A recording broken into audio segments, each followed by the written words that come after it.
Hello, adventurers, and welcome to another episode of the Bestiary, a growing archive, record, and index of everything you'll need to know about the creatures of fantasy. This volume, we'll dive into the world of the undead. The first of these we'll take a look at are the spooky specters known as Liches. The word Lich is derived from Old High German. The word lie, or Leica, were used for the word corpse, and since then they have been used in numerous works of fiction, most notably H.P. Lovecraft. It would eventually make its way to D&D as the Liches we know today in the first edition. Since then, it has become a staple of fantasy and one of the most powerful types of undead in all of fiction. Liches are powerful magic users or humanoids who have enlisted sorcerers to help them perform their ritual and transform them into a Lich. Now, the reasons for wanting to transform into a Lich are usually very simple, that main reason being immortality, and using that to achieve whatever goals you might have. This immortality is achieved by tying an individual soul to a phylactery, where it will regenerate if the Lich's body is ever destroyed. Liches are usually depicted as an animated skeleton wearing spellcaster robes. Their eyes are hollow and are replaced by glowing flames. Now, the actual ritual performed by someone will vary from case to case. Since you're tying your soul to something and every person has an individual unique soul, their ritual is also on an individual basis what you have to do. So one ritual that worked for someone may rip someone else's soul apart. For this reason, the research, skill, money, and time to discover your own ritual can take up to a lifetime. Some examples could be drinking a deadly poison you brew with a number of heinous ingredients or performing a living sacrifice. Regardless of what method you use, they all entail utter acts of evil, such as drinking infant blood or killing a loved one. The ritual will kill whoever it is performed on, where they will become reborn at their phylactery for the first time. It is important to note that a person must be willing to become a Lich or the ritual will fail. Now that we know how to become a Lich, let's talk about what makes them so powerful.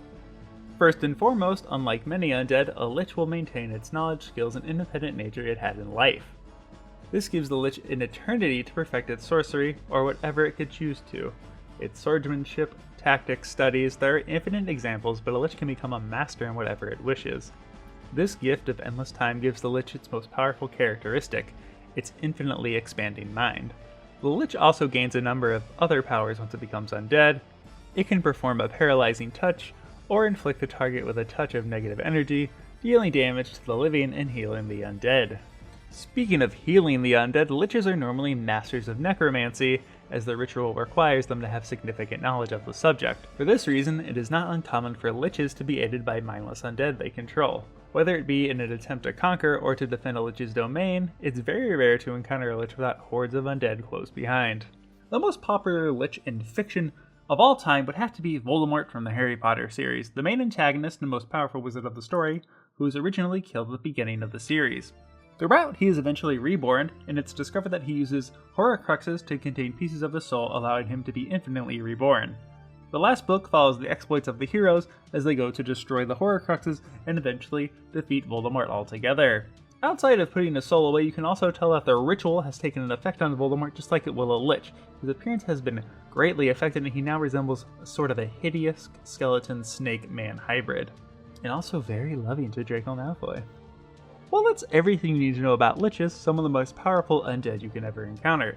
I'll leave these guys to the most powerful heroes. I figured a Lich was a good creature to cover since I haven't been active for a little while, you know, with the whole coming back to life, stealing your soul away, being reborn from something. See what I did there? Very clever, Bard of Tomorrow, very clever. Speaking of which, I want to make this a bit more of a regular thing, so subscribe if you want to learn more about some monsters in fiction. I also recently uploaded a video talking about the movie The Magic Sword and what I think makes it such a charming old cheese fest from 1962, so if you're interested in that kind of stuff, go ahead and check that out as well, I'd really appreciate it. And until next time, adventurer, as always, safe travels.